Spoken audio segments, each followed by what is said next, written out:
The story of the decade, hands down, was the dramatic collapse of the forest industry. At one point in late 2008, not a single mill was running in Thunder Bay. The temporary and indefinite shutdowns affected all of the sawmills and pulp and paper mills, and culminated with the hard luck Thunder Bay Fine Papers falling into receivership after only 3 months back in operation. Thousands of jobs have been lost around the region, never to return. The second biggest story was the attempts to develop the city's waterfront. The decade began with hope as the Pool 6 grain elevator was demolished to make way for the $160 million portside development. But that plan quickly went sour, and the city spent the rest of the decade trying to make something happen at Marina Park. Despite some fierce opposition, the $120 million Prince Arthur's Landing project is now fully underway, just as the decade comes to a close.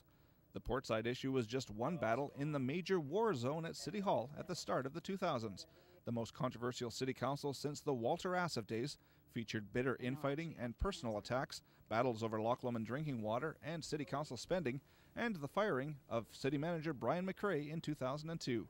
It was a move which eventually cost the city $650,000 in a legal settlement and cost a lot of city councilors their seats at City Hall.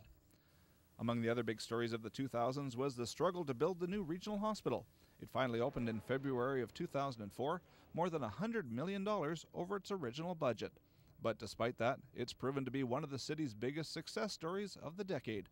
Some other major additions include the OLG Casino in August of 2000, the Thunderbolts hockey team in 2001, the Blues Festival in 2002, Magnus Theatre in 2003, the Northern Ontario School of Medicine in 2005, the new shelter house in 2006, the single-source water system at Bear Point in 2007, and the George Jeffrey Children's Center in 2008. Some other area landmarks were destroyed over the past decade. Riverside Grain Products was the site of a massive fire in 2001.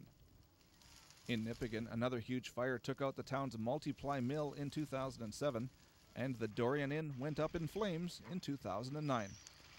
Thunder Bay attracted international news attention for some bizarre incidents over the past decade, such as the crash of a snowbird jet in 2005, the 2 local women implicated and then exonerated in a high-profile Mexican murder case, and the flight of a stolen Confederation College airplane across 5 U.S. states, which prompted live coverage on CNN. Airfield in Thunder Bay, Ontario.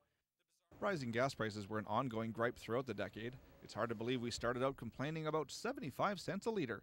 Before too long, we were into triple digits, with prices finally peaking at $1.48 in the summer of last year. Fortunately, they're back below $1 again.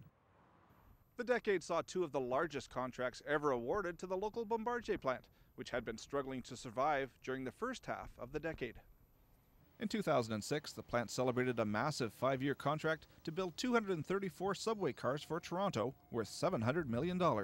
And then in 2009, the plant landed a portion of an even bigger contract, $1.2 billion, to produce 204 new model streetcars, a contract which guarantees work for local Bombardier workers until at least 2018. And finally, the city saw the emergence of the new knowledge-based economy. The Molecular Medicine Research Center took root at the former Cancer Center on Monroe Street with the promise of hundreds of high-paying jobs. And the decade ended with several major announcements for forest bioresearch facilities in the city. We'll find out over the next decade whether those developments create the badly needed jobs for the future economy of Thunder Bay. Jonathan Wilson, TBT News.